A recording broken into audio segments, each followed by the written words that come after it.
Hello दोस्तों, मैं self Srinivas Marathi, motivational speaker, mind shift trainer और आपका अपना दोस्त। दोस्तों, मैं इंडिया के अलग अलग शहरों में मेमोरी एंड माइंड पावर से रिलेटेड प्रोग्राम लेता हूं और उसी तरह से मेरे यूट्यूब चैनल पर बहुत सारी लाइफ चेंजिंग किताबों की समरीज मैं अपलोड करता हूं। अभी कुछ दिनों पहले मैंने मेरे चैनल पर the science of mind management, यह जो किताब है स्वामी मुकुंदानंद जी ने इससे लिखा है, इस किताब की समरी मैंने अपलोड की। मुझे बहुत सारे लोग पूछते हैं कि आप किताबों को कैसे याद करते हैं। वीडियो बनाते वक्त तो किताबों को याद करना होता है, समरी बहुत अच्छे से याद करनी होती है, तो कौन सी टेक्निक्स आप अप्लाई करते हैं। दोस्तों, मेरे प्रोग्राम में जो भी मेमोरी टेक्निक्स मैं सिखाता हूँ उसमें से कुछ टेक्निक्स मैं अप्लाई करता हूँ, जिससे वो वीडियो मैं बहुत अच्छी तरह से बना सकूँ, उस किताब को मैं बहुत अच्छी तरह से याद रख सकूँ।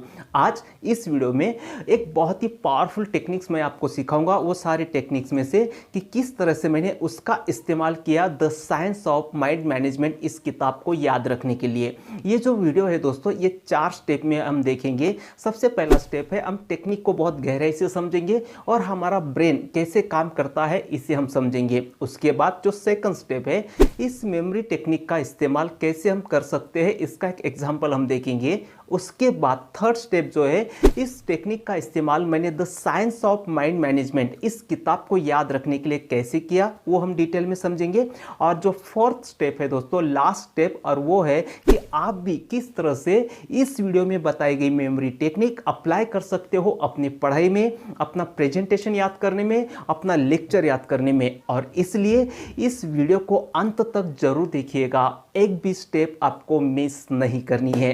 तो आइए शुरुआत करते हैं। सबसे पहला स्टेप है, हम टेक्निक को समझेंगे। दोस्तों, आज इस वीडियो में जो टेक्निक्स मैं आपको बताने वाला हूं उसका नाम है माइंड मैप टेक्निक, जो कि पूरी दुनिया में लोग इस्तेमाल करते हैं। इस टेक्निक को टोनी बुचान इन्होंने ढूंढ निकाला और पूरी दुनिया में इसका प्रचार किया। ये बहुत पावरफुल टेक्निक है दोस्तों। तो माइंड मैप टेक्निक क्या है? जब भी कोई कंसेप्ट आपको याद करनी होती है, कोई लेसन आपको याद करना होता है, तो आपको क्या करना है, उससे रिलेटेड एक डायग्राम बनानी होती है।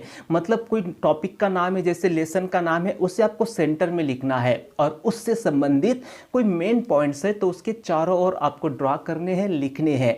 और अगर वो मेन पॉइंट से रिलेटेड कोई सब पॉइंट्स है तो उनको भी मेन पॉइंट से आपको लिंक कर देना है। और उन पॉइंट्स को लेकर कोई पिक्चर आप बना सकते हो, तो वो पिक्चर भी वहां पे आप बना लीजिएगा। तो वो सारी कंसेप्ट जो आपने पढ़ी है, जो टेक्स्ट आपने पढ़ा है, उसे आपको क्या करना है, सिंपली एक डायग्राम में कन्वर्ट करना है।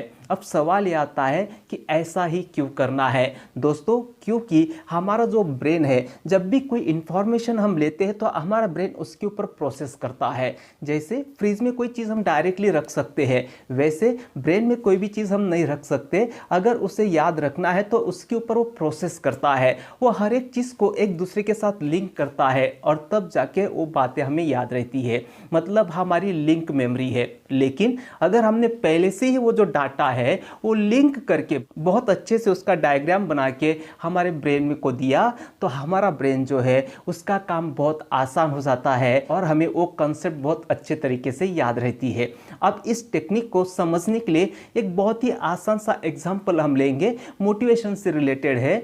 आपको चिंता क्यों नहीं करनी चाहिए लाइफ में, इससे रिलेटेड एक टेक्स्ट मैं आपको बताता हूं और उसके बाद उस टेक्स्ट को डायग्राम में कैसे कन्वर्ट करना है ये पहले हम देखेंगे। आइए पहले इस टेक्स्ट को हम समझते हैं। आपसे मैं एक सवाल पूछूंगा कि क्या आपके ज़िंदगी में कोई समस्या है? और अगर आप कहते हो कि नहीं, नो, मेरी ज़िंदगी में कोई समस्या नहीं है, तो आपको चिंता करने की कोई ज़रूरत नहीं है। लेकिन अगर आप कहते हो कि यस, मेरी ज़िंदगी में समस्या है, तो मैं आपसे और एक सवाल पूछूंगा कि क्या आप इस समस्या को लेकर कुछ कर सकते हो? और अगर आप कहते हो यस, मैं कुछ कर सकता हूँ, तो फिर भी कंक्लूजन यही है कि आपको चिंता करने की कोई ज़रूरत नहीं है। लेकिन अगर आप नो कहते हो कि मैं इस समस्या को लेकर कुछ नहीं कर सकता, तो फिर भी कंक्लूजन यही निकलता है कि आपको चिंता करने की कोई ज़रूरत नहीं है। तो दोस्तों जैसे ये टेक्स्ट हमने देखा, इसे हम हटा देते हैं और इससे रिलेटेड एक डायग्राम हम बनाते हैं कि इस टेक्स्ट को अगर आप पढ़ोगे तो इसमें एक शुरू से लेके अंत तक आपको एक लिंक मिल जाएगा। बस उसी लिंक का इस्तेमाल करके आपको एक डायग्राम बनाना है। जैसे शुरू में इस टेक्स्ट में मैंने कहा था कि आपको जिंदगी में चिंता क्यों नहीं करनी है, why you don't have to worry, इसे हम सेंटर में लिखेंगे और इससे रिलेटेड एक सवाल मैं आपसे पूछूंगा, do you have a problem in your life, और अगर आप नो कहते हो तो देन वाई वरी, आपको चिंता करने की कोई ज़रूरत नहीं है अगर आपकी ज़िंदगी में कोई समस्या नहीं है तो। लेकिन अगर आप यस कहते हो, हाँ मेरी ज़िंदगी में समस्या है, तो आपको मैं और एक सवाल पूछूंगा, can you do something about it, क्या आप उसके बारे में कुछ कर सकते हो। और अगर आप कहते हो यस मैं उसके बारे में कुछ कर सकता हूँ, तो कंक्लूजन यही है, देन वाई वरी, आपको चिंता करने की कोई ज़रूरत नहीं है। लेकिन अगर आप नो कहते हो कि मैं इससे रिलेटेड कुछ कर नहीं सकता, तो फिर भी कंक्लूजन यही है, देन वाई वरी, फिर तो आपको चिंता करने की कोई ज़रूरत नहीं क्योंकि आप कुछ कर ही नहीं सकते। देखिए दोस्तों, जो टेक्स्ट मैंने आपको बताया था उससे रिलेटेड जब डायग्राम मैंने बना दिया तो ये टॉपिक जो है आपको बहुत गहराई से क्लियर हो गया और आपको याद भी रहेगा। ये चमत्कार होता है माइंड मैप का या डायग्राम का। जितना जल्दी से आप टेक्स्ट को डायग्राम में कन्वर्ट करोगे, आपके ब्रेन के लिए बहुत आसान हो जाता है उसके ऊपर प्रोसेस करना, उसे समझना और उससे लंबे समय तक याद रखना। अब आते हैं थर्ड स्टेप की ओर कि मैंने इस टेक्निक का इस्तेमाल, ये जो किताब है the science of mind management, इसको याद करने के लिए कैसे किया। दोस्तों इससे रिलेटेड जो वीडियो मैंने बनाया है, बहुत डिटेल में मैंने बनाया है, उसकी लिंक मैं आपको डिस्क्रिप्शन में दे दूंगा, आप जरूर उसे देखिएगा। और ये किताब अगर आपको खरीदनी है तो उसकी लिंक भी मैं आपको डिस्क्रिप्शन में दे दूंगा। ये बहुत ही माइंड ब्लोइंग किताब है दोस्तों, इसे आप जरूर पढ़ना। तो इसको याद करने के लिए मैंने क्या किया, सबसे पहले तो हर एक लेसन को मैंने बहुत डिटेल में पढ़ लिया और उसका लिंक बनाने की कोशिश की, उसकी लिंक समझने की कोशिश की। बहुत डिटेल में जब आप अच्छे से पढ़ते हो उस लेसन को, तो आपको वो कंसेप्ट पूरी तरह से क्लियर हो जाती है। और मैंने क्या किया, जो भी टॉपिक एक दूसरे से एसोसिएटेड है उसको मैंने अंडरलाइन कर लिया। और बहुत सारे वो टॉपिक को लेकर कुछ एग्जाम्पल होते हैं या कुछ तथ्य होते हैं, ताकि वो टॉपिक और गहराई से आपको क्लियर हो, उसे अंडरलाइन नहीं किया तो भी चलता है। लेकिन जो मेन पॉइंट्स है जो एक दूसरे के साथ कनेक्टेड है उसको मैंने अंडरलाइन कर लिया। और बाद में हर एक लेसन के लास्ट में मैंने डायग्राम बना लिया, रफ डायग्राम बना लिया कि यस इस टॉपिक में, इस लेसन में यह बताया गया है। और फाइनली उस डायग्राम को मैंने एक नोटबुक में क्या किया, उसे फेयर कर लिया। वो जो माइंड मैप है वो मैंने फेयर कर लिया और बहुत आसानी से मुझे वो पूरा लेसन जो है अच्छे से समझ में आ गया, अच्छे से याद हो गया।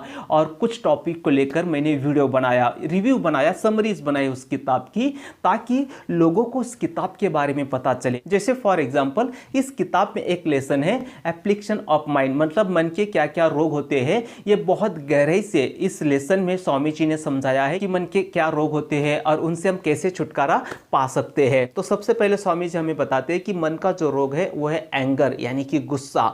दूसरा रोग जो है वह है ग्रीड यानी कि लालच। अब स्वामी जी आके कहते हैं इस लेसन में कि ये गुस्सा और लालच कैसे पैदा होते हैं। तीसरा जो रोग है माइंड का और वह है डिजायर। डिजायर की वजह से जो है गुस्सा और लालच पैदा होता है हमारे अंदर। मतलब अगर डिजायर कंप्लीट नहीं होती है तो हमें गुस्सा आता है, और डिजायर अगर कंप्लीट हो गई तो हमारे अंदर लालच और बढ़ता है। अब सवाल ये उठता है कि ये डिजायर कैसे उत्पन्न होती है। डिजायर उत्पन्न होती है अटैचमेंट से। और अटैचमेंट कैसे क्रिएट होती है हमारे माइंड में, किसी भी व्यक्ति को लेकर, वस्तु को लेकर, घटना को लेकर अगर हम बार बार सोचते हैं, रिपीटेटिव थिंकिंग, अगर हम बार बार सोचते हैं तो हमारे मन में अटैचमेंट क्रिएट होती है। और यह सब हम क्यों करते हैं, खुशी पाने के लिए। हमें खुशियां चाहिए, इसलिए हम बार बार सोचते हैं। हमें लगता है कि ये चीज़ अगर मुझे मिल जाए तो मैं खुश हो जाऊंगा, ये चीज़ अगर मुझे मिल जाए तो मैं खुश हो जाऊंगा, ऐसा हम सोचते हैं। हमें खुशियां चाहिए होती है। हमें खुशियां क्यों चाहिए होती है, इसी लेसन में स्वामी जी बताते हैं क्योंकि हम जो है परम पिता परमात्मा के अंश है जो कि खुशियों का सागर है। मतलब ऑटोमेटिकली हमें भी खुशियां चाहिए क्योंकि हमारा स्वभाव जो है वो ऑलरेडी खुशियों का है। तो अब सवाल ये उठता है, अगर गुस्सा लालच क्रिएट होता है तो फिर हमें वो रिपीटेटिव थिंकिंग करनी चाहिए कि नहीं करनी चाहिए, क्योंकि उसी की वजह से तो ये सारे रोग पैदा हो गए ना हमारे मन में। तो स्वामी जी इस लेसन में बहुत बढ़िया तरीके से समझाते हैं कि अगर आपको रिपीटेटिव थिंकिंग भी करनी है तो किसी हायर पर्पस के लिए कीजिएगा, किसी अच्छे काम के लिए कीजिएगा। जैसे वाइज बनने से, नॉलेजेबल होने से मुझे खुशियां मिलेगी, अगर हम ये बार बार सोचते हैं तो नॉलेज लेने के प्रति हमारी अटैचमेंट पैदा होगी, डिजायर पैदा होगी और हम ज़्यादा से ज़्यादा नॉलेज ले सकेंगे। या फिर हेल्दी रहने से मुझे खुशियां मिलेगी, ये अगर हम बार बार सोचते हैं तो ये जो बातें हैं हमारी ज़िंदगी को डिस्ट्रॉय नहीं करेगी बल्कि हमारी ज़िंदगी को और अपलिफ्ट करेगी। अब स्वामी जी आगे कहते हैं इस लेसन में कि आप अगर अच्छे काम के लिए अटैचमेंट आपके मन में पैदा होती है या बुरे काम के लिए अटैचमेंट पैदा होती है, लेकिन जो रोग है मन के, डिजायर है, लालच है, गुस्सा है, वो तो पैदा होने वाला है। तो स्वामी जी आगे कहते हैं कि उस गुस्से को फिर आपको क्या करना है, आपका दोस्त बनाना है। जैसे हेल्थ से रिलेटेड आपका गोल है कि मेरे शरीर को मुझे और ज़्यादा हेल्दी करना है और उसके लिए जितना करना चाहिए प्रयास उतना मैं नहीं कर रहा हूँ और मुझे करना चाहिए। गुस्सा अगर आपको आता है तो गुस्सा आपका दोस्त बन जाता है। और जितना अच्छा आप हेल्दी हो रहे हो और ज़्यादा हेल्दी होने के लिए अगर आपके मन में लालच पैदा हो रहा है तो लालच जो है वो आपका दोस्त बन जाता है। ये पूरा कॉन्सेप्ट जो है स्वामी जी ने इस लेसन में बताया है, एप्लीकेशन ऑफ माइंड। देखिए दोस्तों, जब मैंने ये डायग्राम आपको बताया तो आपको भी ये लेसन जो है बहुत अच्छे से समझ में आ गया। और इस डायग्राम को और एक बार आप देखोगे, रिव्यू करोगे तो ये पूरा लेसन आपका भी याद हो जाएगा। ये बेनिफिट होता है माइंड में आपका। इसी तरह से हर एक लेसन के मैंने डायग्राम बना लिए जिससे मुझे वो लेसन याद करने में बहुत आसानी होगी। आपको बाकी डायग्राम अगर देखने हैं तो वो वीडियो आप जरूर देखिएगा जो मैंने अपलोड किया है। सारे डायग्राम मैंने नहीं डाले हैं उसमें, क्योंकि वो जस्ट वो किताब का एक रिव्यू है, एक समरी है। वो किताब आप जरूर पढ़िएगा दोस्तों, बहुत पावरफुल किताब है। अब आते हैं आखिरी स्टेप की ओर, फोर्थ स्टेप, कि आप इस टेक्निक का इस्तेमाल अपने लाइफ में कैसे कर सकते हो, अपने पढ़ाई को याद करने के लिए कैसे कर सकते हो। दोस्तों आपको क्या करना है, एक नोटबुक मेंटेन करना है और जब भी कोई कंसेप्ट आपको याद करनी है तो उसे शुरू से लेकर अंत तक के बहुत डिटेल में पढ़ना है। उसके बाद उसमें शुरू से लेकर अंत तक एक लिंक ढूंढने की कोशिश करनी है। बीच बीच में क्या होगा, कुछ एग्जाम्पल्स रहेंगे, कुछ कंसेप्ट को क्लियर करने के लिए बहुत सारे तथ्य बताए दिए जाएंगे, तो आपको उन्हें स्किप करके पहले तो वो लिंक ढूंढने की कोशिश करना है। और शुरू से लेकर अंत तक अगर आप अच्छे से पढ़ोगे तो आपके सारे पॉइंट्स की लिंक आपको मिल जाएगी और बाद में उस लिंक को आपको क्या करना है, एक डायग्राम में कन्वर्ट करना है। नेक्स्ट, एक ही मेमोरी टेक्निक के ऊपर डिपेंड मत रहना, बहुत सारे मेमोरी टेक्निक्स होते हैं। किसी ट्रस्टेड सोर्स से अगर आपको काम आसान करना है, कोई भी काम हो, तो उसका प्रॉपर तरीका सीखना बहुत जरूरी है। मेरे मेमोरी पावर के प्रोग्राम में बहुत सारे मेमोरी टेक्निक्स में सिखाता हूं जो अलग अलग टॉपिक को याद करने के लिए आप इस्तेमाल कर सकते हो। मेरा प्रोग्राम आप जरूर अटेंड कीजिएगा, अगर आपके शहर में वो आता है तो या कहीं से भी आप सीख सकते हो। नेक्स्ट जो है दोस्तों, रिवीजन बहुत इंपॉर्टेंट है। फ्रिक्वेंटली अगर बहुत प्रॉपर तरीके से आप रिवीजन करते हो तो ये सारे जो डायग्राम्स है ये अपने आप आपको याद रहते हैं। नेक्स्ट, माइंड मैप जो है वो आपको खुद को ही बनाना है। किसी और का माइंड मैप अगर आप लेते हो और वही आपके नोटबुक में उतार लेते हो, कॉपी कर लेते हो, तो आपको याद नहीं रहेगा, वो कंसेप्ट आपको याद नहीं रहेगी। तो माइंड मैप जो है या वो जो डायग्राम है वो आपको खुद को ही बनानी है। और सबसे अंत में दोस्तों, विल पावर, स्किल जितने इंपॉर्टेंस होते हैं उतना ही विल पावर हमारे अंदर जरूरी होती है। अगर आपके अंदर विल पावर नहीं है तो दुनिया भर की सारी टेक्निक्स अगर हम सीख लेते हैं तो फिर भी हम उसे अप्लाई नहीं कर सकते। और इसलिए मेरे जो 4-4 दिन के प्रोग्राम होते हैं मेमोरी एंड माइंड पावर के, वहां पे मैं सिर्फ स्किल पावर ही नहीं सिखाता हूँ, विल पावर भी डेवलप करता हूँ, वो बहुत जरूरी होता है। तो दोस्तों ये टेक्निक आपको कैसे लगी मुझे जरूर बताना कमेंट्स करके, अपने दोस्तों के साथ शेयर जरूर करना ताकि वो भी अप्लाई कर सके अपने पढ़ाई में, अपने लाइफ में। मिलते हैं फिर से अगले वीडियो में एक बहुत पावरफुल टॉपिक के साथ, तब तक के लिए thank you, bye bye, take care, शुक्रिया।